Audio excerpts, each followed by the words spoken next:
According to comments the novelist Joshua Cohen recently made in the New Republic, I am, despite my two Jewish parents, very nearly not a Jew. Cohen dismisses any critique of Zionism made on Jewish grounds by people who don't speak any of the Jewish languages, they don't know the Jewish texts or live in Israel, and if they're going to have children, there's nearly a 50% chance they're not going to have them with Jews. My husband was raised Protestant. I speak only English and Spanish. I live in the United States. As for the Jewish texts, I haven't cracked Deuteronomy lately, but I, like Cohen, am a novelist, and I take seriously the power of books other than the Torah to help us comprehend both the world and ourselves. For much of my life, I've grappled with what it means to be both an American and a Jew.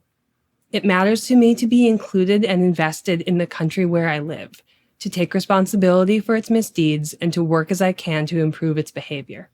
My novel Short War, which is about an American Jewish family dealing with the aftermath of its patriarch's involvement in the CIA-sponsored coup against the Chilean president Salvador Allende in 1973, is an example of that work.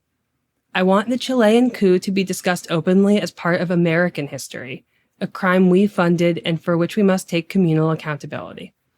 I want American Jews in particular to count ourselves in, to include ourselves in the bad parts of American history as part of building the good. I have come to that desire, as I come to most of my ideas, through literature, which is all to say that while I may not be up on my rabbinic commentary, I am fluent in the Jewish texts that matter to me. I have my own canon of writers who are both committed to and curious about Jewish participation in the American project. Isaac Bashevis Singer, Philip Roth, Laurie Colwin, Deborah Eisenberg, Grace Paley, Michaels Chabin and Kazan, and lately Delmore Schwartz. I knew for years that Delmore, in his life he was always known by the Goyish-sounding given name he reputedly hated, belonged in my canon, but until recently it was tough to get to his work. A literary star even before his debut collection In Dreams Begin Responsibilities came out in 1937, he hit both hard times and bad reviews, starting with his 1943 book-length poem Genesis Part 1, although John Berryman called it one of the greatest imaginative works of the century. With the exception of Summer Knowledge Selected Poems, released in 1959, Delmore's many subsequent books performed poorly. He suffered years of addiction and mental illness before dying alone in a Broadway boarding house in 1966, and much of his work, including Genesis, vanished from print. I have been on the lookout for Genesis since I came across Summer Knowledge in college and was taken with its swagger and drama, the beauty and bombast of Delmore's ode to art. What struck me most, though, was a pair of poems called The True Blue American and The Would-Be Hungarian, which are intensely Jewish without ever using the word Jew. In the former, Delmore writes about a boy who understood America, for he felt that he must think about everything. In the latter, he describes one who suffered and knew the fate of being an American, because he, alone among his classmates, is not a first-generation Hungarian immigrant. In these poems, being American means greed, ambition, hopeless efforts at assimilation. It means wanting to belong in a place too vast to offer one form of belonging, a place where anti-Semitism is and has always been endemic, but where Jews have thrived, I would say, more than anywhere else in history. Many American Jews have a vexed relationship to the question of our belonging. I spent many years wondering to what degree I was an outsider in the country of my birth. I have never felt like one except around Christmas. My encounters with malicious anti-Semitism have almost all happened in other nations. At home, I both appreciated the progressive Jewish narrative of aligning ourselves with the oppressed because we have so often been oppressed, and wondered what good it did for me, a white American, to see myself as oppressed. Reading Grace Paley got me a long way towards my answer. Paley wrote in all kinds of solidarity, with her fellow co-workers in the mother trade and her fellow civil rights activists, with the victims of CIA-sponsored civil wars in Nicaragua and El Salvador, with Palestine. In two short, sad stories from a long and happy life, released the same year as Summer Knowledge, Paley's fictional avatar, Faith, tells her ex-husband that Jews have one hope only, to remain a remnant in the basement of world affairs. No, I mean something else, a splinter in the toe of civilizations. Gross as the phrase may be, sorry Grace, I would like to some degree to be a splinter in my country's toe. A reminder, an irritation, a nudge.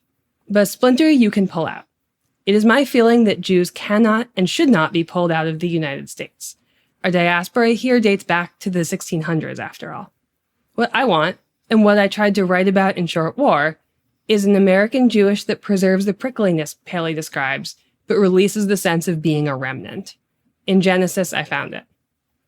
Genesis Book 1 is back in print this year, accompanied by some 350 typescript pages of the never-published Book 2. Together, they are the centerpiece of the new collected works of Delmore Schwartz, edited by Ben Mazer, and they're as Jewish and American as I dreamed they would be. Genesis, which is written in a mix of prose poetry and modernist verse, tells the endless story of a New York Jew named Hershey Green. I assumed Hershey was short for Herschel, but no, he is named for the candy. Delmore starts the poem in Tsarist Russia, where Hershey's grandfather suffered the humiliation of being the butt and Jew of Cossack army officers, and follows the family's immigration to the United States, which Delmore describes as a growing deity where you can leave the womb a second time. Delmore's belief in the effect of country on individual fate runs through the poem. "Oh, what piercing power nations have," cry the ghosts who form Genesis's chorus. Moving to the United States turns the men in Hershey's family from the butt of Cossack jokes to dedicated capitalists, or worshippers of capitalismus, as the poem has it. It gives them the option of assimilation, which they leap at. Hershey's parents do a bad enough job communicating Jewishness to their son that when bullies drench him with a hose for being Jewish, he runs home asking, "What was wrong? What was being a Jew?" In adulthood, Hershey has had enough of a feeling of Jewish alienation to hear carols as Christmas Christian echoes that moved through the dark, racketing like ash cars on the sidewalks of modern life. But Christianity doesn't alarm him the way it might a true victim of religious repression. Neither does it seem to alarm Delmore. He refers to baby Jesus as the puking child early in Genesis, and throughout the poem refers to him as Jackie Christ. As Hershey grows up, he becomes as comfortably American as the chocolate bar he's named for. His family has enough money that, like many real Jews of his generation, he can go to summer camp in order to be more like wasps, comfortable in rural as well as urban settings. He goes to Giants games and gets interested in art. The chorus of ghosts develops an interest in history for him, constantly bringing up Valley Forge and the Civil War, which haunts the texts as the country's original capitalist sin. North and South were losers both, Delmore writes. Capitalismus won the Civil War. Book 2 is missing the prose sections that carry much of Book 1's narrative forward, but we can gather that it ends with a second capitalist sin, the crash of 1929, which sets Hershey up to enter adulthood at a deeply precarious American moment. Delmore treats this as a form of liberation, even a rebirth, like emigration. He writes, "All begins again when you see freedom heavy in your hands." Heavy freedom is, of course, a description of adulthood. I'd say it's a good description of being an American, too. Jews have been freer in the modern United States than just about anywhere else, and in that freedom begins responsibility. I wrote Short War out of a sense of outrage at atrocities my country funded decades before my birth. I'm outraged at the one my country is funding in Gaza now. Reading Grace Paley and Deborah Eisenberg, who, like Paley, chronicled US-backed horrors in Central America in the 80s, teaches me to express that outrage. Reading Genesis teaches me to express it not as a splinter in my country's heel, but as my country. Its chorus of ghosts reminds any reader who doesn't come from a Daughters of the American Revolution type family, that for better and worse, I'm connected to the United States going back to Valley Forge. I might as well take the connection seriously. I don't have anywhere else to go. You're listening to Books on the Bed, where I travel through the country asking our hosts, if I came to your town and stayed at your house, what books would you put on my bed? Each host will share 6 books for me to carry with me on the journey of my life. And I'm here to share those books with you. As we go, we're building a digital library with every book put on every bed across the country. And who knows, maybe someday, the world. We are trying to share as many diverse stories as possible to part a curtain between us and bring us closer to each other. We hope these books and conversations make a meaningful difference in your life. Thank you for listening and being with us on this journey. Yes. I'm really glad you picked that. I'm not saying I was hopeful any which way, but maybe a little bit skewing toward that. Because It's so interesting how that essay, the one about translation and icons, translators and loving your work, interplay with both of your novels. It was really exciting to see, the original subject matter of what matters to you. And American Jewishness is obviously one of those things. Then I also loved the Delmore Schwartz part because I had completely forgotten about him. I first heard a poem of his in a television show, season 3 of True Detective. Oh, that's so funny. I must have heard that too, but I forgot. He has a True Detective aesthetic. That makes sense. Yeah. So now I'm like, oh my gosh, I need to find Delmore's work and read it in full. So this was, really exciting to hear you talk about that because of, even in the end, we have nowhere else to go, and how much belonging is important to you as a novelist and what you write about and as a translator. Yeah. I told you I probably wrote 15 different quotes. I was writing so much from that article. I was like, you just have to read it because otherwise I'm just going to rewrite the whole thing, which is satisfying. But to connect it to that one about translation, I just can't stop thinking about this particular quote from Alejandro Zamba. Is that what it is? Zambra, yeah. They say that there are only 3 or 4 or 5 topics for literature, but maybe there's just one: belonging. Translation is the literature of belonging. It's the literature of welcome. Let's welcome the translator too. So there's so much here about your identity as an American Jewish person, belonging as something that matters to you, why you translate in the first place. So I'm curious about why you wrote that piece and why it's so important for you to write that American Jewishness into your own novels, as you say, to count yourself in. Of course. I do want to say, just incidentally, if any listeners are hearing heavy breathing, that is my dog Faith, as in Grace Paley's Faith, who is sleeping on the floor here. And I forgot Grace Paley's in the end of Romance. Actually, that quote, very same Grace Paley quote. Like, that's crazy. And I don't think that's coincidental, A, because I love that line, and B, because I wrote that essay. I must have written it in February or so, 2024, right before both the collected Delmore Schwartz and and Short War came out. Yeah. But at that time, I was revising and about to sell The End of Romance. So clearly that line was at the top of my mind, where it has remained. It's an important idea to me and one that I keep coming back to. It is very important to me in general to counter the narrative, which is both very common and I think beyond wrong, actually very silly, that Jews somehow belong in Israel, that if you are a Jew, Israel is your country and therefore you must support it and its politics and its politicians and its wars and its genocide. I find that narrative, again, it's ridiculous. And if you look at it for 1 second, it immediately falls apart. Of course, my country is not a place where I don't live, don't pay taxes, don't drive on the roads. My children will not go to public school there. I will not make use of its medical system. That's not my country. That's a different country where other people live. And yet this idea that it is somehow my country is the underpinning of a lot of other Zionist rhetoric, coming both from American leaders and Israeli ones. And I find it very important as an American Jew to say, no, this is incoherent. This is so silly.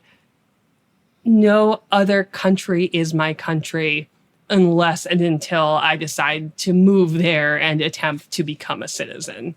My country is this one. It's responsible for me, and I'm responsible for it.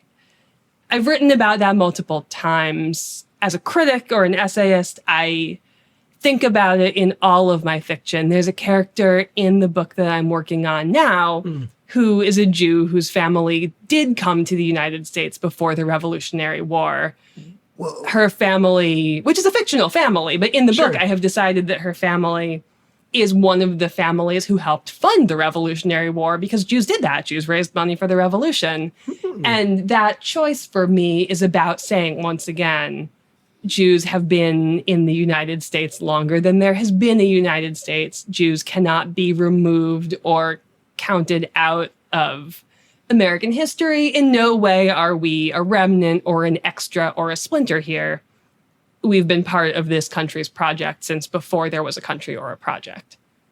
Yeah, and I really appreciate how you went further with the Grace Paley quote, because I felt like that was important. Because even though you quote that in the novel, The End of Romance, which is not about Jewishness, American Jewishness, but it's all over it. Yeah. I mean, especially with, the grandparents of Yeah. the protagonist, and Abby talking about that he is a descendant of Confederate soldiers who were Jewish and fought. And so you really take a lot of these historical events that, look, I grew up in Dayton, Ohio. I had one Jewish person I knew my entire life until I went to the University of Michigan. Yeah. And I kid you not, I met him a couple times in Dayton, and he ended up in Ann Arbor with me. I was like, oh, Jeremy Claiborne's here, like, shout out Jeremy Claiborne. But it's something that as a history major at Michigan, I'm sitting here thinking like, wow, I don't think we had a single mention of Jewish people in the Civil War. Yeah. And then in Short War, when you're writing about the coup in the 1970s in Chile, no one at all is thinking about the ways in which American Jews might play a role in that. And so I just appreciate how it's more than being a splinter. You're not something that can be removed. You're embedded in the fabric of this country in the evil ways, the heinous ways, but also in all the beautiful ways that makes this country rich. And so I'm curious, for people that don't know about your work, talk about how your novels in particular are the ways in which you bring American Jewish people into those historical events. And, you don't have to go so deep into it, because what's beautiful about, I'm going to say this right now. If someone had a gun to my head right now, said pick 5 readers or writers that if you could only read 5 the rest of your life, you're not allowed to read anybody else, whether it's fiction, poems, essays, you would be one of them. Wow, that is a very kind thing to say. Thank you. You are one of the most intelligent writers I've read. Thank you. And you're also very funny. Thank you. And I so appreciate the moments where I'm like embarrassed of how hard I'm laughing in public reading your work. I'm just not expecting it. I try. It matters to me a lot to be funny. You are very funny. Good. But talk about how you embed American Jewishness into history in your 2 novels in very specific ways, and why you didn't just make those like a footnote. I mean, the fundamental answer, and I think that, this is true of my early short stories. I expect this to be true of all of the fiction I ever write. I see the world through a very Jewish perspective, but I am in no way religious. Lots of Jews don't believe in God. It's very normal to be a Jew who does not believe in God. I am one of those. Yeah. So when I see the world through a Jewish perspective, what I'm actually thinking about is history, politics, to some degree Jewish thought, but Jewish thought like Hannah Arendt, not Jewish thought like Maimonides.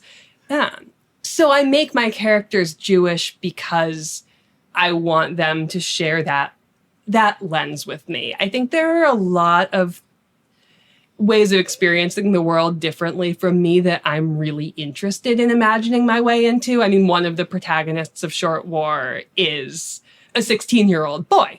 And I found it very fun to write that extremely different experience. Also, that part of the book is set in the 70s. That was fun too. So it's not that I only want to write characters who are like me, but there is something intellectually baked in about my Jewishness. And I think to leave that out of my books would actually just be very unsatisfying to me. I would be missing a layer of my own perspective that, although it can be very frustrating, not only is it very close to me, I like it. I'm interested in it. So that's the ground floor answer.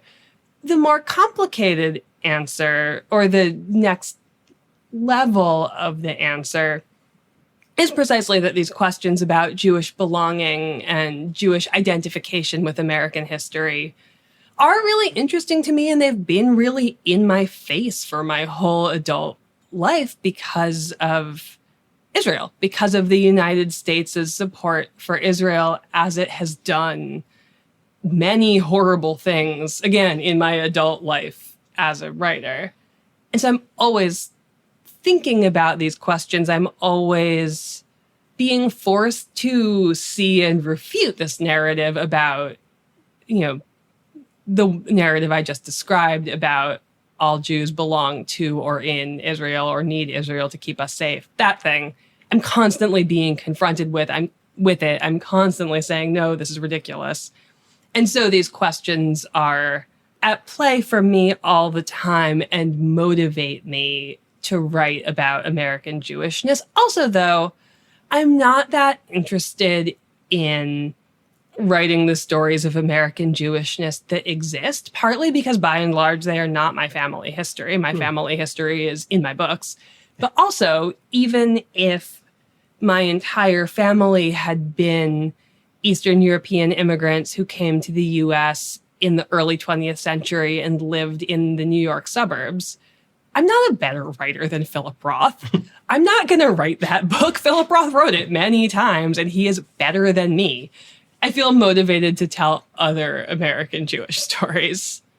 And that's something I really appreciated. I wasn't expecting to love your work as much as I did. I wanted to give it a try because Joey and Ashley are two of the best readers I know. And they said, you should give it a go. She's awesome. So I started with Little Bird, your translation, and then went to End of Romance, then Short War, and then still working my way through the other translations. But it was so refreshing as a history major who learned a lot about stories on the underside of the United States. I referenced Tara Hunter's To Joy My Freedom a lot because it was the first book about Black women in Reconstruction I'd ever read.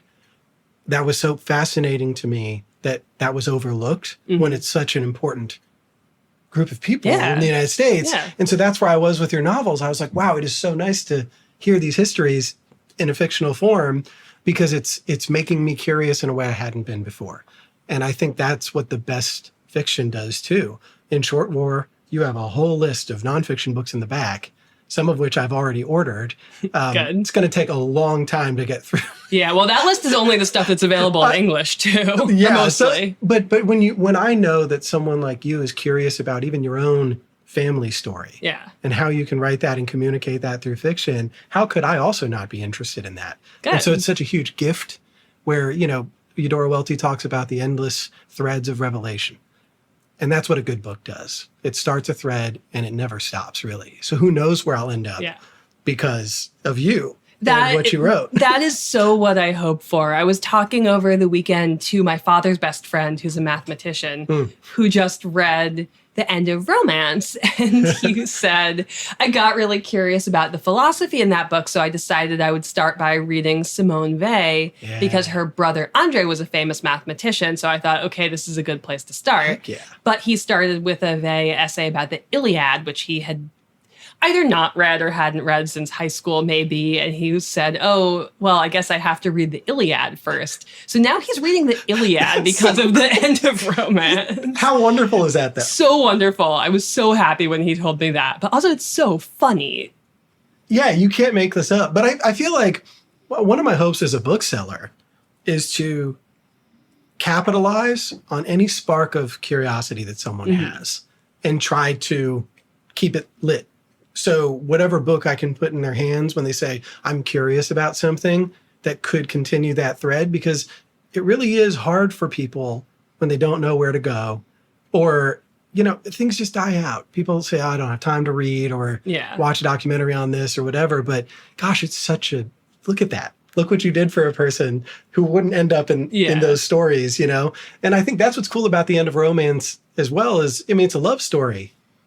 And I'm looking at Enemies, a Love Story here, the movie poster, and I know I see the book in your stack, and we'll talk about it.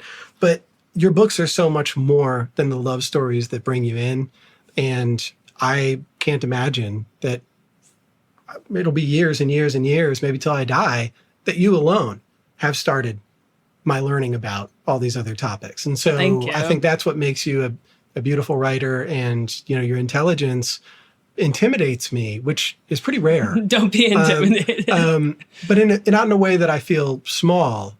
It's enlarged thought. That's what I want. And that's where I'm at right now. And so that's why it's really cool to be here. But the one thing you said about Israel and belonging, especially with American Jewish people, it's so interesting to be told that you belong somewhere else, despite the fact that you have no connection there.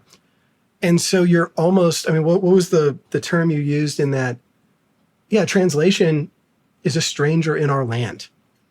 Without putting too fine a point on it, love for the stranger often seems to be in short supply lately, but not in the world of translation.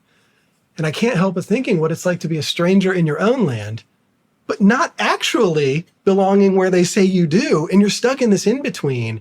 And so I would like to talk about your own belonging in that way and how that motivates you with translation, because Little Bird is one of the best books I've ever read in my life. Thank you. Claudia is truly a genius. Claudia Ulloa Donoso, the author of Little Bird. I am so happy to have translated that book. I think you said it's hallucinatory. Yes. In its oddness, and that when you found it, you kind of felt like you woke up from a dream. What time is it? Where am I? Because you were completely transported.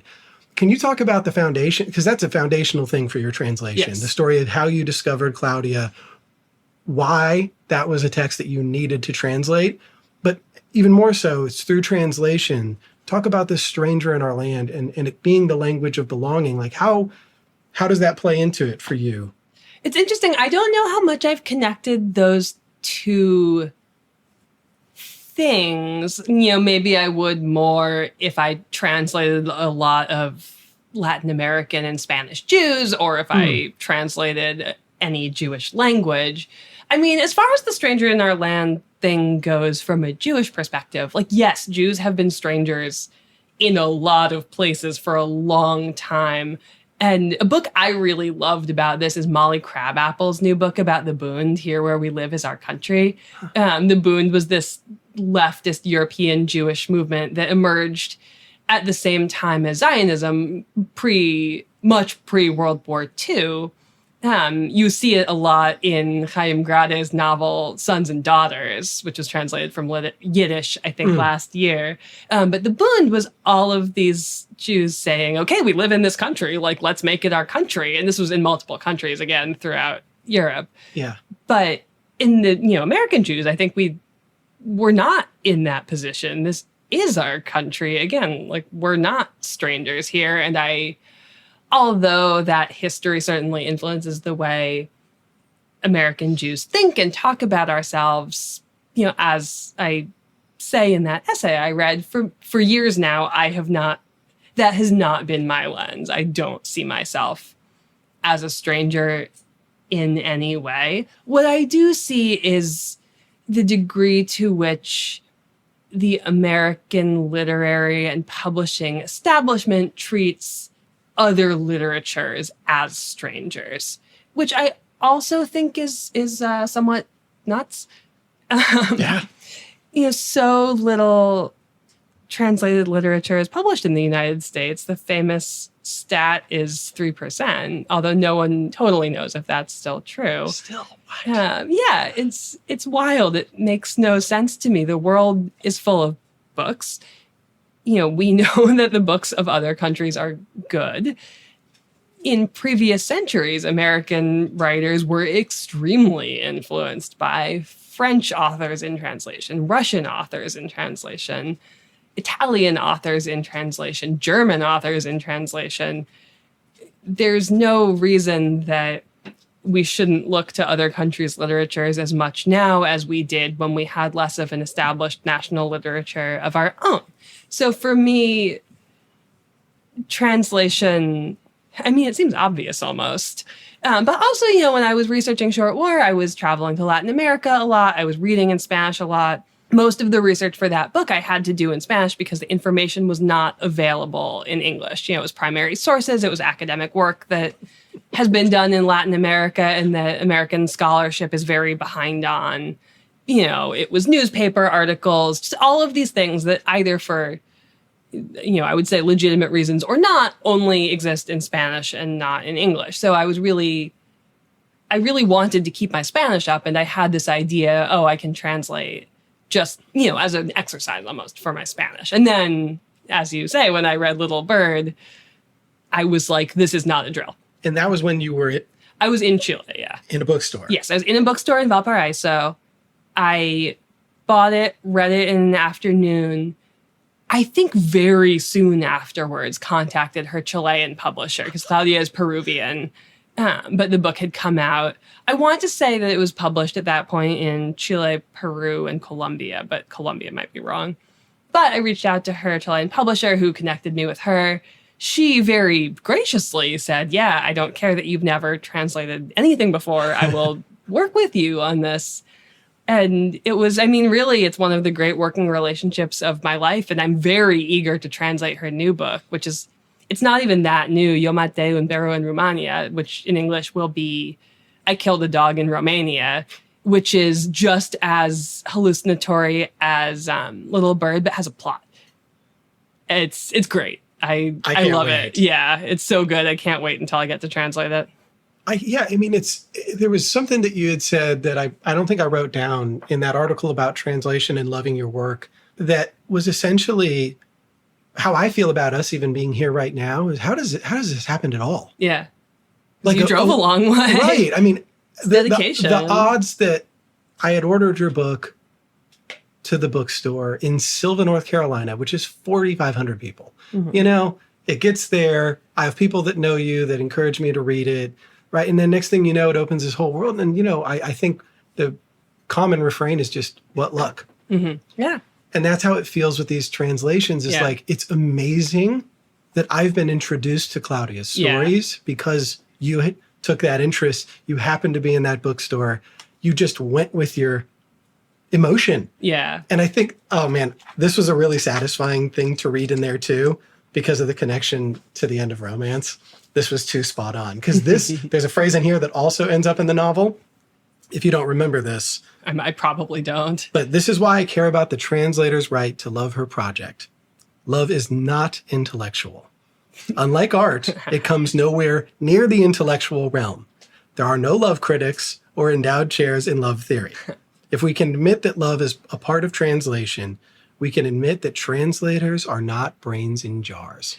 It is so funny to hear that. I totally forgot I wrote it. And indeed, that is the argument of the end of romance. That is so funny. I read this after I read the end of romance twice. So the brains in jars thing was really top of my mind because that was a moment where I was like, oh man, yeah, of course. As a translator, you mentioned that there's this notion, this received wisdom, that you should be detached. Yeah. And you argue, no, you need to love the project that you're translating and that the emotion should lead you, right? And that actually translators are not meant to be, so you're actually rewriting. Yeah. You're doing a new version of this story. And so you have to be in there. So can you talk about that moment of, figuring out that you, through translating Claudia's work, right, you need to love the project. And this is not just you translating word for word. This is your book. Yeah. Yeah. I'm a completely self-taught translator. I did not read any translation theory until I had translated at least a full draft of Little Bird, I think. And then I started reading it because I thought it would help me. And which it did, to be clear. I have found it very helpful to read some translation theory and a lot of translation criticism. But when I encountered this idea that a translator should be like a glass window through which the reader sees the text, I thought, oh my God, I've done this all wrong. I'm an unethical translator. This is a crisis. And then again, I thought, wait, this makes no sense. This is silly. I'm here. My ear is the ear determining that this is right in English. And if the translation doesn't sound right in English, it's not a successful translation. No one will read it. It won't represent Claudia's work correctly, just as it wouldn't represent her work correctly if it didn't sound the way her work sounds in Spanish. So you have both obligations, but you have both obligations.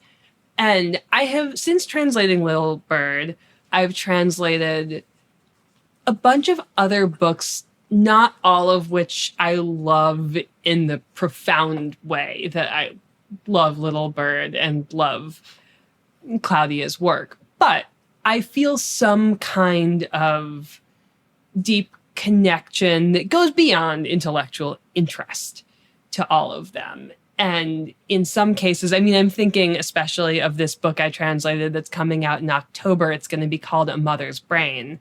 It's by Susana Carmona, who is one of the world's leading neuroscientists of women's brains. She studies what happens to your brain during pregnancy and very early motherhood. She has made the biggest discoveries, or she and her collaborators have made the biggest discoveries on that front. And this book, Neuromaternal in Spanish, is a lay reader's guide to what she has learned. Wow. So that's not a book. I mean, this is science nonfiction. The emotion that you feel towards it is not love. That is in no way what Susana is going for. Right. But I translated it not that long after having a baby. I felt very, very, very connected to it. And that connection was I think really important for me. It really helped me. It helped me, A, get through a difficult project, and B, it gave me a very strong sense of responsibility towards not only the text itself, but its future readers, because I was exactly the target reader of that book. Wow. And so that was a really important connective experience, again, that was not love as such, but still it really mattered. And I've never translated a book where I did not love or really connect in some way to something about it. And I imagine that if I did do a translation like that at some point, it would be hard. I am sure I would struggle. Yeah, what would it be worth? Yeah. Knowing now that your connection was that deep and that instant, like, love with Claudia, I mean, it made more sense to me. I got to say, I was late to the game with two things in my life: reading poetry and translated text. Yeah. And I have to shout out Kristen Miller at Saraband for being a huge reason that I've actually merged the two with translated poetry, because similar story in her episode, she talks about finding Marie-Andre Guy's book at a used bookstore in Montreal and then doing a writing residency in Vermont where she translated it, and then eventually translated her books. Yeah. And she's an Indigenous woman in outside of Montreal. And that poetry blew my mind. Oh, I should read it. I love Saraband. I think they are a great publisher. Yeah, I think I texted her that before I was coming here. I was like, y'all need to meet somehow, some way. Well, she publishes my friend Marianne Chan, who is a great poet. Oh my gosh, yeah, Marianne's amazing. I've read her books too. Yeah. Yeah, so there's just, I think, the idea that translation can somehow be cold and distant and observant and intellectual is crazy. Yeah. And I really appreciate your perspective on that. And I hope people find their way to translated texts that make them feel like Little Bird did you and me. And I mean, I even told you before we started, there's a student who loves your work so much, she gave me the book to bring to sign. It's a shame that there aren't more translated texts. Yeah. And I think you are doing a lot of work Thank you. on behalf of those. And I'm going to share them as much as I can. Thank you. Publishers, hit me up. I think, too, Brendan Navarro's latest novel was the first translation of Megan McDowell's that I'd ever read. And she was an important part of... Yes, Megan McDowell is really one of my people I would like to grow up to be. Yeah. Well, hey, you're close. And I mean, at least in my mind. No, Megan, just like I will never be able to write like Philip Roth, I will never be able to translate like Megan. No, she's too it's a good aspiration, keeps you on your toes, working hard. Yeah, I mean, and that Brendan Navarro book was really good. Again, author I'd never heard of. Yeah. So, there's a reason this stuff matters, and I just really appreciate you for that. And so, I know we're going to get to the books on the bed, but I want to thank you tangibly for what you've done to my reading life over the last just 3 months. Yeah, well, thank you. It's kind of crazy that it feels like I've known your writing longer than I have. It's mattered that much to me. And that's how much respect I've gained for you in this short period of time. I also get obsessive about single authors, single musicians, directors for films, and then I'll just dive into their whole thing. And I usually do this earlier, but we were just on a roll. But because of the gifts you've given me with your books, I would like to give you these 3 books. Thank you so much. In return. And you can open them. The first one is on top. And so 2 of these are actually exchanges because I gave them your books recently for this podcast. Oh, amazing. This wrapping paper is so beautiful. I almost am sad to rip it. Do a little ASMR here for the podcast listeners. It's part of the whole ritual at this point. Yeah, no. And this book, oh my gosh. Saraband, amazing. You need to meet Jackie too. I wish she lived closer and we could get her to the U.S. The Longest Way to Eat a Melon. Jacqueline Zongli Ross. I'm excited. I was thinking recently that I had not read a really good short story collection in a while. You want to talk about what Little Bird did for you? That's what this did for me. I cannot believe this book exists. It was my favorite fiction book of 2025. But Kristen told me about this book before it came out, and it has made rounds in Appalachia. Like, it's so satisfying that this art director at a magazine in Vancouver writes this deliciously strange, delirious book. And it's now like part of the fabric of my community and the people that read in Southern Appalachia. But both you and Jackie are 2 of the smartest people I've ever met. I was just in Vancouver last month to interview her. I scheduled a road trip from Portland with my best friend from childhood to Vancouver just so I could meet her. So yeah, you're going to love that. Shouts out Jackie. The second one, do the bottom one. The bottom one. Yeah, let's get to that. So this is another author. I gave End of Romance to this author. This book just came out 2 days ago. Ooh. And she was the latest Books on the Bed episode. And this has a similar... Oh, you know what? This is on top of my stack of books at work. Oh, really? And I have been... I apologize to the publicist for Skin Contact who... I said I was really interested and then I didn't get to it in time to review, but I am really excited to read this book. It does seem to be very in conversation with all of End of Romance's ideas about That's exactly monogamy. Why I gave her your book and I'm giving you, or I gave her, yours, and I'm giving you hers. There's too much here that is similar. Both of you, again, just so smart and funny. This book is so funny. I read the arc because Reagan Arthur pitched it at the book selling conference in Pittsburgh in February, and I read it before I got home. Every night on the plane. Amazing. And then she's coming to City Lights next Wednesday for an event. Oh, fun. Which is really exciting. I'll read it. This book is so good. I'm excited. Right now I'm rereading Stone Arabia by Dana Spiotta, but as soon as I finish it, I'm going to read this. Yeah, and you're going to breeze through it. I mean, because it's a novel in stories, and you get all of these perspectives, not just the people that are opening their marriage, right? I mean, it's so much about death and grief. Yeah. I just read a really good novel and stories like that just came out, or like semi-novel and stories, The Daffodil Days by Helen Bain. Have you seen this book? No. It's brand new. It is a year in Sylvia Plath's life when she was living in rural England. It goes backwards in time through the year, and it's told... Sweet. It's not quite stories, but every chapter is her seen by somebody else. That's cool. And which sounds maybe structurally similar. It's really beautiful. Yeah. I'm going to have to remember when I listen back to this, when I edit, I'm going to order that at City Lights because that sounds like something I'd be interested in. Yeah. Helen Bain. It's a debut. It's really good. Yeah. So you're going to love it, Lisa. And can't wait for you to read that. This last one, I wanted to get you something translated, but I'm also like, gosh, I don't know. You've read so many things that the odds of me being able to accomplish something you haven't read is pretty slim, but I decided to go for it anyway because of the backstory to how I found this book. Also, if I know the author or the translator, I'll be excited. No, I do not know either the author or the translator. You did it. See, this is good with going with your gut. Okay. Serpent of Stars, Jean Giono. I was just in Vermont interviewing a shepherd who wrote a book called The Saltstones, a memoir of seasons of a shepherd's life. And the book, every chapter begins with a quote from The Serpent of Stars.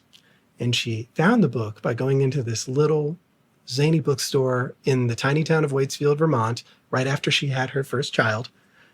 And she picks up this book, she puts the cash on the counter, goes in the car, and devours it in one sitting. And it becomes the story that shapes her memoir 20 years later. And this book, you want to talk about just a trip. Like it is, you don't exist in the world anymore when you're reading this story. It is so beautifully strange and it is incomprehensible. I can't even describe what it's going to do to you. But what's beautiful about this too is the reason this got in print again after years of being out of print is because of Helen's memoir. That is so cool. I just opened it up and read the line, "Everything here is religion. There in the crushed grass is the litter of the gods!" Exclamation point. Yeah, you are going to love can't this wait. book. And yeah, Helen is, her blurb is on the back of that now, or a quote from her book. And she became friends with this translator who also happens to live in Vermont. Amazing. So it's just like this long story from 2004 that just keeps going. I love it. And yeah, and the one quote too that stuck in my mind when reading The End of Romance at the same time preparing for her interview was, "To love is to join." I like that. Well, thank you so much. I'm very excited to read all of these. Yeah, I'm excited for you to read them too. So now we can dive into your books on the bed. And I don't know if you want to start with the one that informed The End of Romance. You can go in any order that you want. Yeah, no. I will start with Enemies: A Love Story. Okay, I figured. Which is the book that The End of Romance is based on. I won't go too much into detail about this because I've written about it and talked about it in so many other interviews that the story is very findable online. But the short version is, I took Enemies: A Love Story out of a little free library. I found it so brilliant and shocking and unlike anything else I was reading at that time. And also unlike what I expected Isaac Bashevis Singer's work to be like, because I'd never read Singer before. Yeah. That I just got extremely jealous and decided that I had to write a version of it myself. So we're sitting here under my giant poster from the movie adaptation. Incredible. This copy is not actually the copy I took out of the little free library. That copy is someplace else. But when The End of Romance came out, my husband got me as a gift this first edition. That's amazing. And not only, let me see if I can find, yes. So he got it for me, and then I was looking at it, and out falls this card, this like beautiful little letterpress card, which I will read to you. It says, "Ferrer, Strauss and Giroux Incorporated takes pleasure in sending you this copy for review. Enemies: A Love Story by Isaac Bashevis Singer. Publication date, June 26th, 1972. Price, $6.95 for this beautiful hardback. 2 clippings of your review will be greatly appreciated." So this is a first edition that was sent to another book critic in 1972. That has to be one of the best gifts ever. Yes, absolutely. What are the odds? I know. Like, I know. Oh my, and this reminds me, in Elisa's interview, there's a copy of the Odyssey that she had because she read it with her mother, who has since passed during college. And there happened to be a photo of her and her mother from when she was like 3 in it. Oh my God. So like That's sometimes so lovely. it's crazy what you find in there. Yeah. Yeah. I mean, I knew you would pick this just because. Couldn't not. Yeah. And it's too interesting of a story. Like, I highly encourage people to even just look at the synopsis and tell me that you're not curious about reading that book. Oh, it's a bonkers book. It is one of my favorite books ever. And usually this copy sits on that shelf directly above my desk. So when I'm writing, I'm also looking at it. Yeah, that's amazing. It's a good visual. Yeah. So yeah, we'll let people explore that one more. Which one do you want to go with for the second one? Unless you have more to say about. No. Well, as long as we're with the Jews, let's talk about the Roth that I picked. I was going to say, he could not be on here either. Yeah, and I was standing in front of all of my Roths for a while debating which one to pick. My favorite book in the world is Goodbye Columbus. I love it very much. I've talked about it a lot. Yeah. I have often described The End of Romance as my Portnoy's complaint.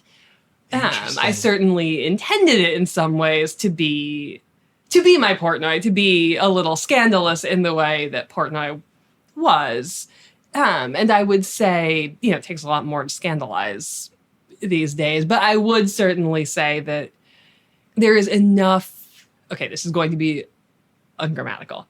That's okay. There is enough more sex in The End of Romance than there is in most literary fiction that is published lately. Agreed. That although I would not say that people have necessarily been scandalized, they have over-focused on the sex in a way that is a cousin of being scandalized.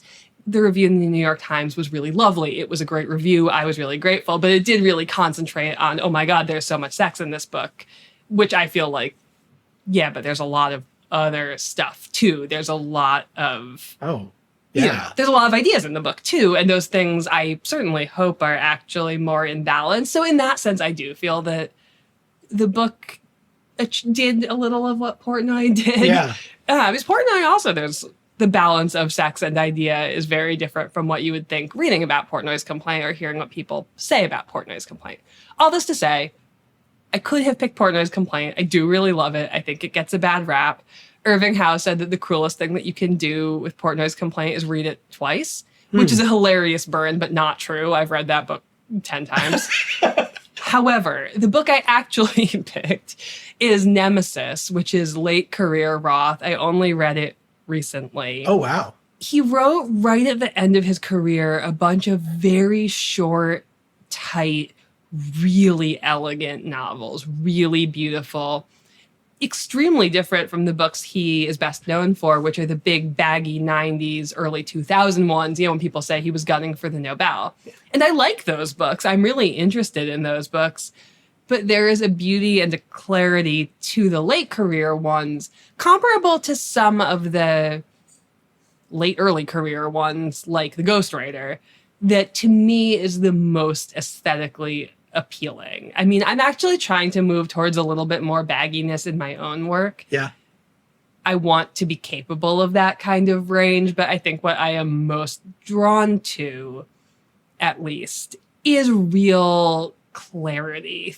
I'm thinking also about how much I love Marilyn Robinson, for example. And Nemesis has that. And it's about polio, which is something I had not thought about much at all until COVID. And then the idea of being in fear of a disease that is out there and you can just get it, of course, became very, very, very real to me. And I got interested in reading Nemesis, but I was too frightened to read Nemesis. It felt too close. And only in the last year or so did I feel ready to read it. And it absolutely took me back to 2020, while also giving me the experience of Roth's childhood in Newark, being afraid, and his parents being afraid that if he went and played stickball in the wrong neighborhood on too hot a day, he would get polio and be stuck in an iron lung for the rest of his life. Which, if we don't turn around what's going on with vaccine rates in this country again, that's a fear that could come back. We haven't had to think about. Yeah. I would love to not have that fear for my child. That would be great to not worry about polio for her. And perhaps if everyone were to read Nemesis, we would all be in accord about that. But separate from polio as potentially real present day concern, it is a devastating, very moving book, very thoughtful about how to put this without giving anything away. Feeling guilty for something that you have caused that was not your fault. A universal painful experience that Roth dissects very well. Interesting. So is there a paragraph or two or three that can highlight the kind of writing you're talking about, where you're looking for clarity? Okay, so this character, Mr. Cantor, has just asked his girlfriend's father, Dr. Steinberg, if he can marry her. And the doctor's response is, "This is just swell. Of course you have our permission. Marcia couldn't have hooked herself a better fellow. What a lucky family we are." Startled to hear Dr. Steinberg characterize his family as the lucky ones, Mr. Cantor felt himself flush with excitement, and he jumped to his feet too and heartily shook Dr. Steinberg's hand. Until that moment, he hadn't planned to mention engagement to anyone until the new year, when he would be a little more secure financially. He was still saving to buy a gas stove for his grandmother, to replace the coal stove she cooked on in the kitchen, and had figured that he'd have enough by December if he didn't have to buy an engagement ring before then. But it was all the comfort he had derived from her kindly father, concluding with their enjoying those perfect peaches together on the back porch, that had roused him to seek permission there and then. What had done it was his knowing that Dr. Steinberg, merely by his presence, seemed able to answer the questions that nobody else could. What the hell is going on, and how do we get out of this? And something else had galvanized him as well, the sound of the ambulance sirens crisscrossing New York in the night. Did that not take you to 2020? Wow. Yeah. Wow. Yeah. Oh, and part of me is like, man, is it good to even go back in your mind? But no, it's important. And also to go from peaches to death in 3 sentences. That's true. Oh, man, wow. I'm really glad you brought this book, because you could have picked any it's such an everything writer for you. Yeah. But that you did this is really, really great. And it reminded me of a friend who's a journalist that wrote a book about professional wrestling in North Georgia, rural North Georgia. It's really good. Rough House. Shouts out Allison Miller. But she picked Hiroshima and talked about how the writer starts with the bomb and immediately in like 7 sentences takes you down to a bookshelf falling on someone. I have Hiroshima in my stack to reread in the next 2 weeks, actually. I haven't read it since college. Okay, yeah. And I'd never read it. And the way that Allison was describing how that helped her think about writing about wrestling even was really interesting. But it reminds me of that. Like just those, I think this podcast is helping me appreciate the subtleties of writing in ways that I normally wouldn't have because I'm not a writer. Yeah. So the structure and the moves that people make are usually less important to me than the ideas and the feeling and connecting things.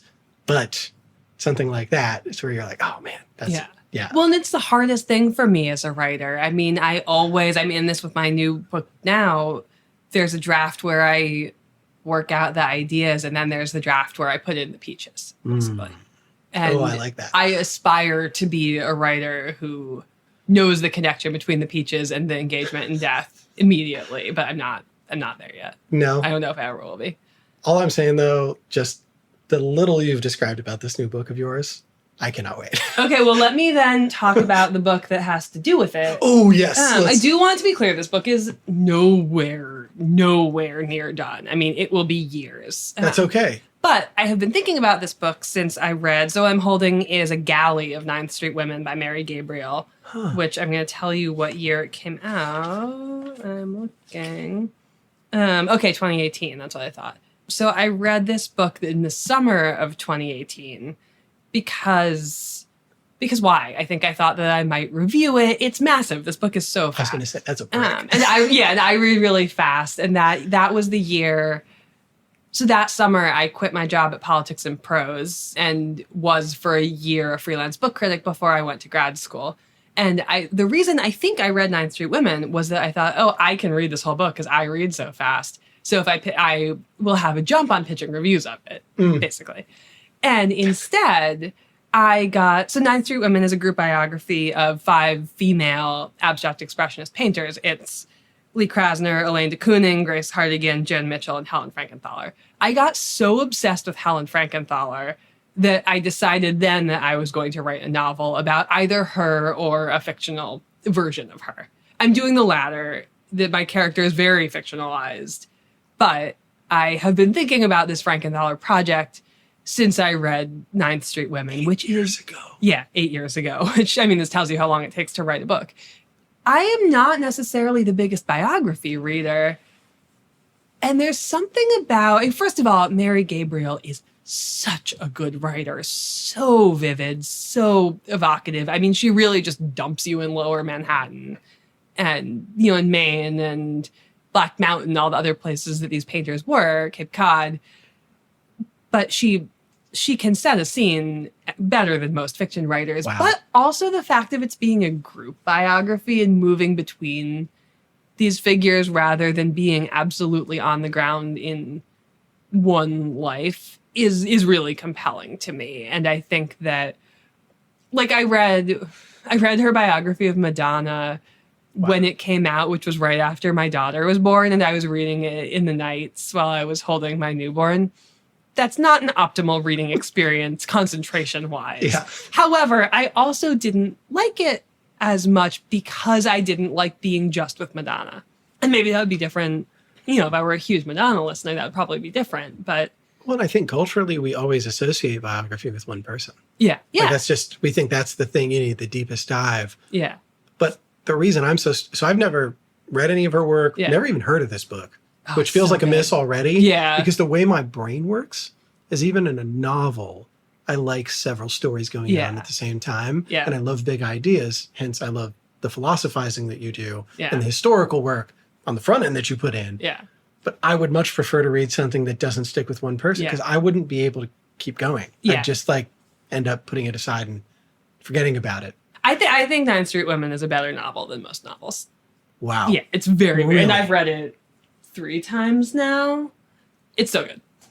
And so one of the characters in there, one of the people, is informing Yes. the main character. Yeah. So Helen Frankenthaler was a major, major, major abstract expressionist painter, has not received anywhere near the attention that Jackson Pollock or Mark Rothko or Willem de Kooning, you know, many of her male contemporaries have. But her technical innovations in painting she was famously described by Morris Lewis, a DC color field painter, as the bridge between Pollock and what was possible. And art history has remembered her as a bridge until recently, you know, as, you know, the person who made one painting that inspired the color field movement. And I will now say one of my other books is a big catalog of Sam Gilliam's work. Sam Gilliam was another, like Lewis, major DC color field painter. And we can talk more about him and about this book. Yeah. But Frankenthaler was a genius. She was actively painting and showing from the mid-50s through basically the late 90s. Wow. Her body of work is incredible and is much more than a bridge to other people's work. My novel is not going that far. I am sticking with the early part of my character's career because I do not want my novel to be as long as Nine Street Women, which is, again, quite long.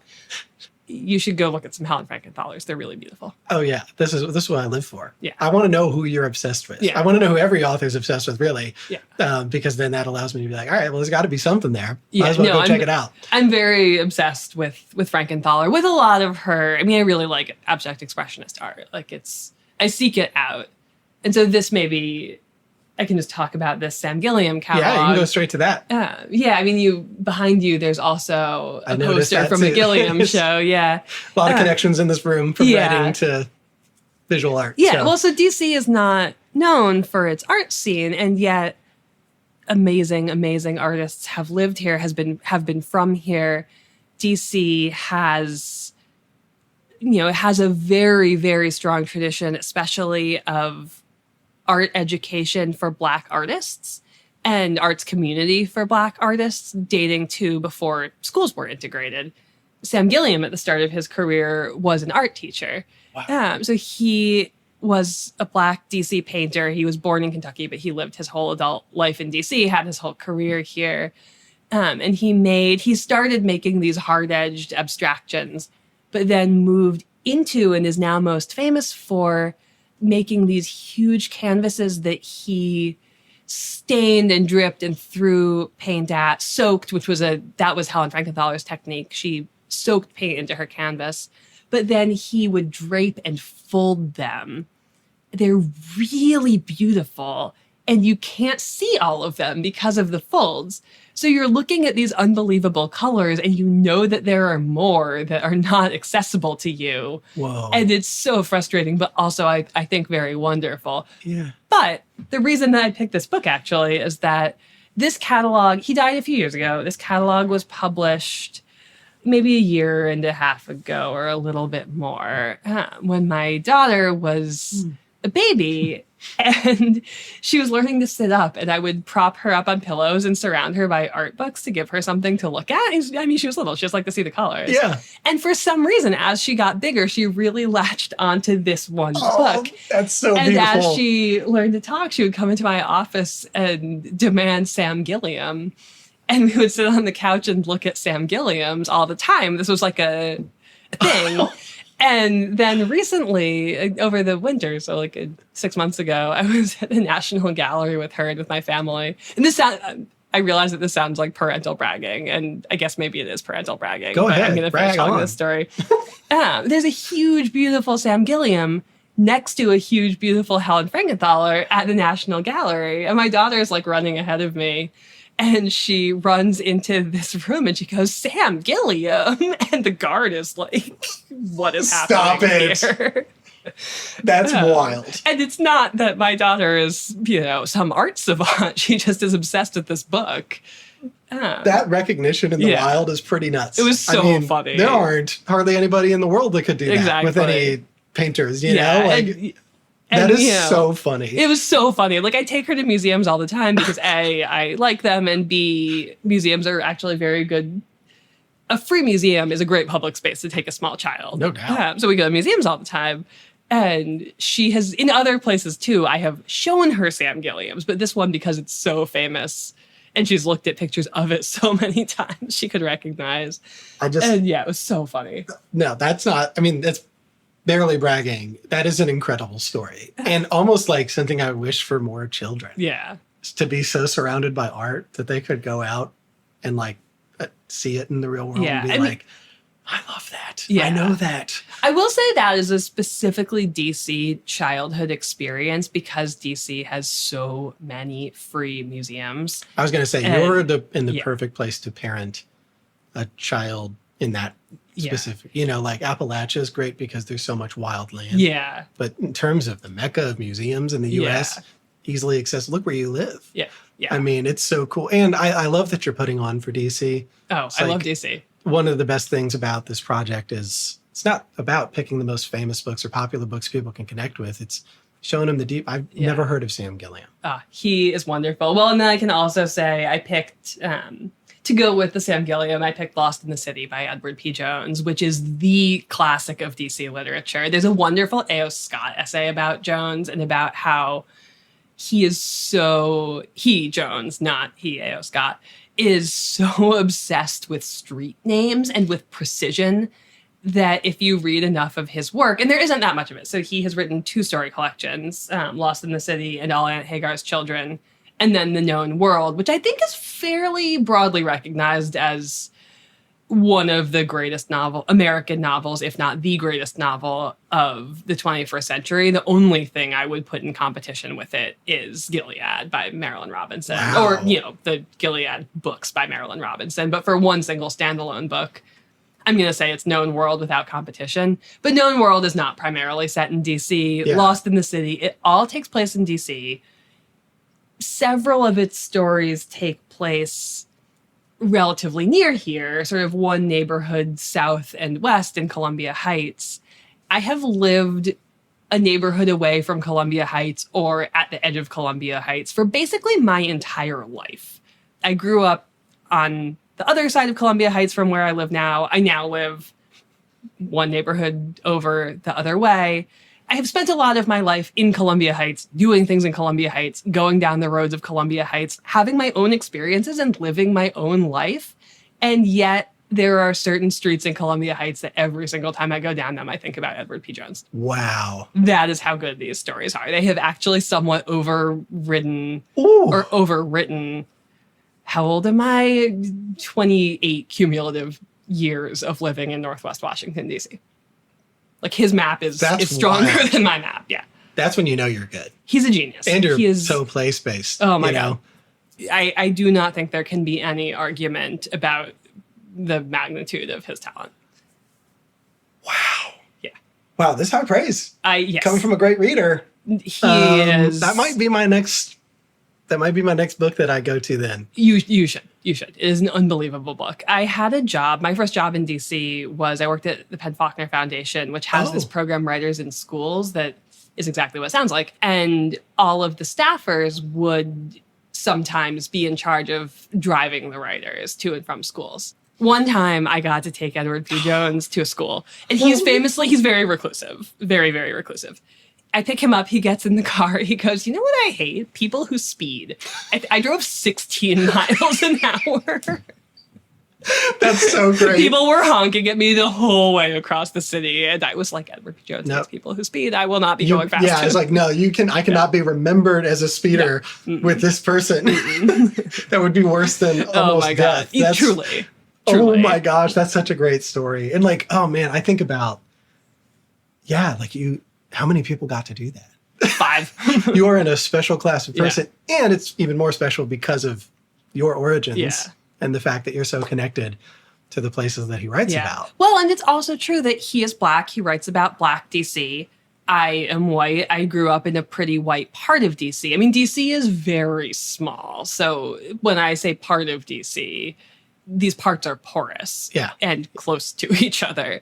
However, what he writes about, the community he writes about, simultaneously, in some ways, my community, very close to me. We share a city that has very idiosyncratic concerns due to not being a state. Right. But also, being a white Washingtonian and a Black Washingtonian can be very different. And DC was more segregated when I was growing up than it is now. I lived in a more segregated part of it. My neighborhood now is not segregated. I learned a lot about my own home from reading Jones. There's something really beautiful about that. There's a newness in the familiar that you just hadn't discovered yet, and then someone brings you into it. It's like... Or more so things I knew I didn't know. You know, this is a conversation that keeps coming up because, I mean, I read a lot of stories about immigrants. Yeah. I love knowing about that experience across eras in the United States. One recently was Rena Shah, Every Happiness. Yeah. And that book. Like, I didn't realize that her family, her parents moved to Connecticut when there were no Indian immigrants there. Yeah. And so much of the loneliness that's in Every Happiness is an inherited thing. Yeah. Like she painfully feels that. But, you know, you take for granted because we have so many immigrants in a lot of these places. And I used to live in Connecticut, right? So I wasn't thinking about what it was like in the 70s. Yeah. And she even chose a book of short stories about an immigrant family that has this corner store in Toledo. I grew up in Ohio. Oh, that Hassan Dudar book? Yes! Yeah, I really want to read that book. Yeah, so that's another one that's up. up on the queue because it's like, man, growing up in Ohio, again, you know there's a million stories you haven't heard. Yeah. But that's one of those things I hadn't considered. You know, my parents lived in Toledo, Dayton, Columbus, Cincinnati. They ran the whole the Rust Belt in Ohio. And it's just that I know that there's these stories, someone presents them. I'm so glad about that. But I can't not read Edward P. Jones now that you've said this about. I mean, you got it. He's unbelievable. I know I just met you, but pretty much anything you say to read, I would read. Yeah, well, so that's where we're at. Gosh, that's delightful. Okay, what's the next one? Well, the next one is a book that I'm desperately trying to make absolutely everyone I know read. And I actually only have the Spanish copy here because my father has snaked my English copy. And I need to get it back. This is a book I would like to have 3 copies of, so I could be just constantly loaning it out while also having it in my house at all times. So the book is, in English, it's Soldiers of Salamis by Javier Cercas. My husband and I call it Salami Soldiers as a term of endearment. It is not a good title. I will admit that. However, it is the most important work of Spanish literature of the 21st century, Spanish Spain, not Spanish the language. Yeah. It's the first novel that really reckoned with the Civil War seriously, and that faced the question of how do we remember the people who fought in this war, the individuals, the grunts. How do we remember the 20-year-old who died fighting either for or against fascism, not knowing what he was doing, why he was on the mountain he was on, maybe not even understanding the ideas he was fighting for and against. How do we memorialize these people? And streets in Spain have been renamed because of this book. Whoa. They have streets that used to be named for famous fascists are now named for individual dudes. Dang. I mean, not the famous fascist isn't also an individual dude, but you know what I mean. Yes, I totally. The end. Also, any Bolaño heads, I am a Bolaño head, will enjoy the fact that he and Cercas were friends. The protagonist of this book, in many of Cercas's books, the protagonist is a writer named Javier Cercas. In this book, one of the main characters and a character who catalyzes the writing of the book within... It's not really a book within a book. The character who catalyzes the writing of the book that we are meant to believe we are reading is character Javier Cercas's good friend, character Roberto Bolaño. No. So for a Bolaño head, this is a very fun book. But the ending is... I mean, it is so devastating, but not sad as such. It's just such a profound engagement with memory that it feels like being beaten with sticks. And all of his, I've been reading my way through his body of work, and most of his work, there is a moment of such profound wisdom at the end that you feel as if you've been hit with sticks. I'm stealing that, by the way. How I can describe what I'm feeling. Yes, yeah, all yours. But yeah, Salami Soldiers does it more than anything else. So yeah, if you are Googling, it's actually called Soldiers of Salamis. Do not Google Salami Soldiers. Yeah. But that is what I call it. I mean, I kind of want people to do that. Yeah. Wow. This is, again, really high praise. Yeah, this book is turning 25 this year. Very important book. I also he wrote a trilogy of thrillers for some reason, which are great. He wrote a really good book about the Vietnam War called The Speed of Light. I don't understand how certain authors, it feels like they can write about almost anything and they're just going to be good at it. Yeah. It like bothers me. Yeah, he's also sort of unintentionally became a really brilliant investigative journalist of sorts. Just unbelievable. Freak of the brain. See, but this is, honestly, I think this is a good conversation because, one of the things I value most about authors is not just, they're a novelist or a short story writer. I mean, Ashley Bryant Phillips what she reads is insane for someone who I equate to Carson McCullers, Yeah. Like the best writers aren't just interested in fiction. No. And they're multi-talented. And what's great is my friend who's a painter from England who moved to Alabama because he read Carl Karmer's Stars Fell on Alabama. Wow. And then moved to Alabama. I kid you not. This guy's insane. But he has this great way of describing what you should do is the meeting point of all your seemingly disparate interests. Yes. And when I hear you describe someone who has they just go for it. And I think about you with translation and fiction and all of these things that you love. And now here's this obsession with this abstract painter, know, that's what excites me about writers. Yeah. Is not, are you good at writing? But it's all these things that surround, right? The life that makes that writing good. Yeah. And I just can't get in. I think it's important because I don't know. Maybe I wasn't an English student. I was also a history major. Yeah. And I think that's the beauty of history is I realized I don't need to specialize. Yeah. I need to become as curious as possible. Yeah. Like I took a colonial Latin American class. That's which was shit. One of the best things I've ever done in my life. Yeah. I got like a B-. Rebecca Scott was the most intimidating professor I ever had. She's like one of the smartest human beings ever. But I just remember being excited about entering this new world. And so it was all of these things that I could grab on. And then you do find your place of what you write about or, what you podcast about or becoming a profession. But I think siloing yourself as a writer and saying, this is all I am and this is what I'm going to do, it just robs you of a rich life. Yeah. And I think it's going to make you a worse writer because you're not doing all these. Yeah. I mean, I have lost interest in reading writers who the reason to read them is only that they're good at writing, or writers who the thing that they think about in their work is being writers. That used to be really interesting and appealing to me and no longer is. Now I equally need a writer to be good at writing and good at thinking. Was there a point that you remember that shifting, or did it just... It was gradual. Gradual, I think. Yeah. I mean, certainly when I was a bookseller, I was reading so much contemporary fiction that shift almost couldn't happen. But I think it started to happen after I left bookstores, probably. And being a critic, I'm sure, also accelerated it. Yeah, no doubt. Gosh, that's amazing. And the last thing I'll say about this story that reminded me of like going into a conflict, a war, any big event, and knowing the experiences of everyday people. I was just talking with another reader about Brotherless Night. I feel like I talk about it every week at the bookstore, but I'd never considered the civil war in Sri Lanka. Yeah. Definitely not from the perspective of a random family. Yeah. Yeah. Who is in the middle of all this. And that's what's beautiful. Yeah, it's the same as the bookshelf at the start of Hiroshima.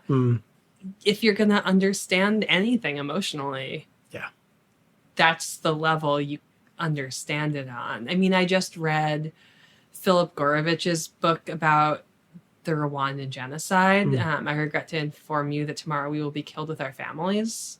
I might have gotten that title off by a word or two, but it's something like that. Wow. Real early 2000s title before they were cutting down people's title word counts.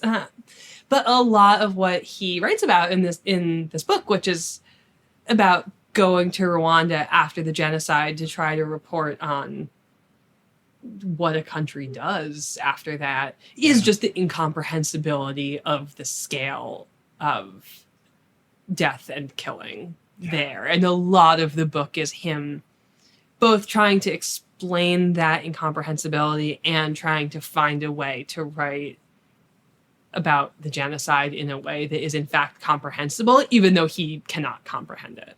Yeah.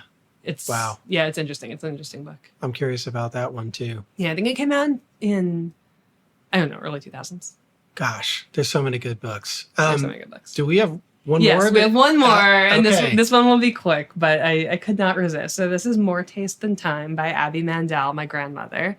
Actually my step-grandmother, but she was my grandmother. She married my grandfather when I was 3. One of my first memories is their wedding, and she was a James Beard Award-winning cookbook author and chef. She founded Chicago's Green City Market, which is one of the, like, a really important farmers market early in the country's move towards farmers markets. So when she was probably about my age, she got divorced. She moved to Paris and went to culinary school. And then she moved back to the U.S. and became the, like, spokes cookbook author of Cuisinart.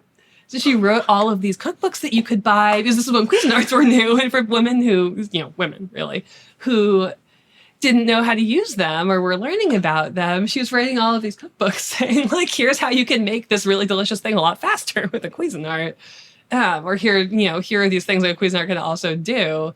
She hasn't had necessarily the lasting culinary legacy of some of her contemporaries because, Marcella Hazan, someone like that, although Marcella Hazan was older than Abby, because her books are kind of seen as explanatory for a device that now most home cooks know how to use. But they're great cookbooks. I mean, some of them are dated for sure. Yeah. But they're great cookbooks. And the one, her non-Cuisinart one, Celebrating the Midwestern Table, I think is the only one that's still in print. And that one, it's like some of the recipes do take longer. She does spend less time in that one saying, like, remember, you can cut your carrots in the Cuisinart. It's going to take 45 seconds. Yeah. But I wanted to talk to you about More Taste Than Time because it has this recipe for Italian wedding soup that my mom made all the time when I was growing up. When I lived off campus in college with 2 friends, we had a cooking rotation. We all liked to cook. We were all good cooks. But at one point they sat me down and they were like, if you make that fucking wedding soup one more time, we are so sick of this soup. But I love it and I still make it all the time. It's a great recipe. That's incredible. And whenever Abby died she died the day after my 17th birthday. And I'm about to be 35 and I still make this soup all the time. And I think about her all the time and I miss her. So I wanted That's so special. To talk about her. God, my, I'm so glad you included that because this is like a cooking history that most people wouldn't get if it weren't through you. I also need to, as a Midwesterner, I need to check out that other book. Yeah, Celebrating the Midwestern Table is very good. And also, so there's this other cookbook that came out, like, I don't know, 5-6 years ago by Amy Thielen. I think it's called The New Midwestern Cuisine or something. It's a great cookbook. Her other cookbook company is also really good. She's from very near where my husband is from in northern Minnesota. I am very pro Amy Thielen, strong Amy Thielen advocate. However, both the title of this book and the cover design, I feel are references to celebrating the Midwestern table unacknowledged. Ooh, I'm going to have to look at that. I'll show you. I think they look Where's your husband from in northern Minnesota? He is from Walker, which is a lake town pretty far north, not that far from Bemidji. Okay. Yeah, because I used to live in St. Paul. Oh, yeah. So I would drive up that way quite a bit because I wanted to get out of the Twin Cities. And great publishing and bookstore cities. Oh, gosh. Yeah. Minnesota. I mean, I rarely miss Minnesota or the Midwest, but I feel like I have to be a defender of, I mean, obviously the cuisine in the Midwest is much maligned. Yes. Well, having lived in Cincinnati, I have maligned Midwestern cuisine plenty myself. I will not issue any takes about Cincinnati chili. Oh, gosh. So Joey and Ashley went for the first time because he was interviewing a poet there. Oh, yeah. And he didn't get to go to the original Skyline. I was like, you can't look, it's not about, is it delicious? Okay. It's about doing something that is uniquely Cincinnati. Yes. Okay. So don't sit here and become a food critic all of a sudden. It's like, I love Donato's pizza. I'm not ashamed of that. I grew up in Vandalia and, other parts of Dayton. Like, what do you mean? I'm not going to have an enlightened palate. Okay? I didn't grow up as a child of U.S. diplomats that went to Harvard. And we grew up where we grew up. We had what we had. Yeah. And there's still a nostalgia for it. Yeah, although I hate that I can't really eat Steak and Shake anymore because of their political bullshit.